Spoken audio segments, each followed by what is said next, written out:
খুলে দলের কোপে তৃণমূল বিধায়ক শিখা মিত্র। দল বিরোধী কাজের অভিযোগে অনির্দিষ্টকালের জন্য শিখা মিত্রকে সাসপেন্ড করল তৃণমূল। দলীয় সূত্রে এমনটাই খবর।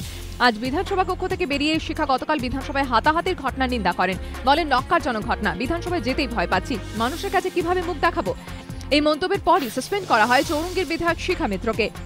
এর আগে 1 জুলাই প্রদেশ কংগ্রেসের সদর দপ্তর বিধান ভবনে বিধানচন্দ্র রায়ের জন্মদিন উপলক্ষে আয়োজিত অনুষ্ঠানে নাম না করে তোপ দাগেন খোদ তৃণমূল নেত্রীর বিরুদ্ধে। এরপরে তাঁর বিরুদ্ধে এই ব্যাপারে দলের শৃঙ্খলা রক্ষা কমিটির কাছে রিপোর্ট জমা পড়ে। দলের মহাসচিব পার্থ চট্টোপাধ্যায়ও পাল্টা মুখ খুললে তাঁর বিরুদ্ধে আদালতে মানহানির মামলা করেন শিখা। এরপর এদিন বিধানসভা চত্বরে শিখা যে মন্তব্য করেন তাতে তৃণমূলের অস্বস্তি আরও বাড়ে, আর তারপরই শিখাকে সাসপেন্ড করে তৃণমূল। শাসক ও বিরোধী পক্ষের হাতাহাতি নিয়ে বিধানসভার অচলাবস্থা বুধবারও কাটল না। শাসক ও বিরোধীদের দায় চাপানোর জেরে ভেস্তে গেল এদিনের ডাকা সর্বদল বৈঠক। গতকাল সভার মধ্যে হাতাহাতিতে জড়িয়ে পড়েন শাসক ও বিরোধী দলের বিধায়করা।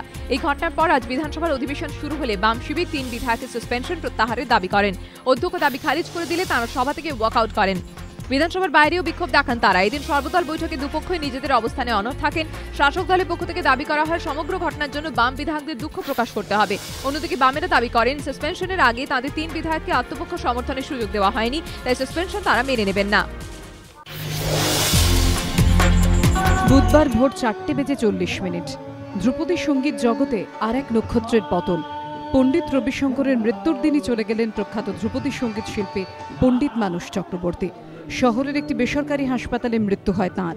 কিংবদন্তি সঙ্গীত শিল্পী তারাপদ চক্রবর্তীর পুত্র পণ্ডিত মানস চক্রবর্তী। ধ্রুপদী সঙ্গীতের জগতে ছিল তার অবিচল বিচরণ। আজকের সঙ্গীত জগতের বহু নামী শিল্পীর শিক্ষাগুরু তিনি। মঙ্গলবার কলকাতার একটি বেসরকারি হাসপাতালে বাইপাস সার্জারি হয় পণ্ডিত মানস চক্রবর্তীর। শারীরিক অবস্থার অবনতি হয় বুধবার ভোরে মৃত্যু হয় এই প্রবাদ প্রতিম শিল্পীর। বয়স হয়েছিল 92 বছর। পণ্ডিত মানস চক্রবর্তীর মৃত্যুতে শোকাহত শিল্পী মহল। বুধবার দুপুরে কেওড়াতলা মহাশ্মশানে শেষকৃত্য সম্পন্ন হয় পণ্ডিত মানস চক্রবর্তীর।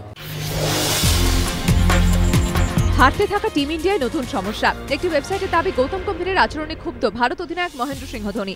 অধিনায়ক এতটাই ক্ষুব্ধ যে তিনি ইতিমধ্যে গম্ভীরের ব্যাপারে বিসিসিআইয়ের কাছে অভিযোগও করেছেন। ওয়েবসাইটটির দাবি ধোনি বিসিসিআইকে জানিয়েছেন যে গম্ভীর দলের স্বার্থের থেকে নিজেকে বেশি প্রাধান্য দেন এবং এই জন্য ভারতীয় দলকে ভুগতে হচ্ছে। সব মিলিয়ে নাগপুর টেস্টের আগে এই ঘটনা বিতর্ক বাড়িয়ে দিয়েছে ভারতীয় দলের মধ্যে।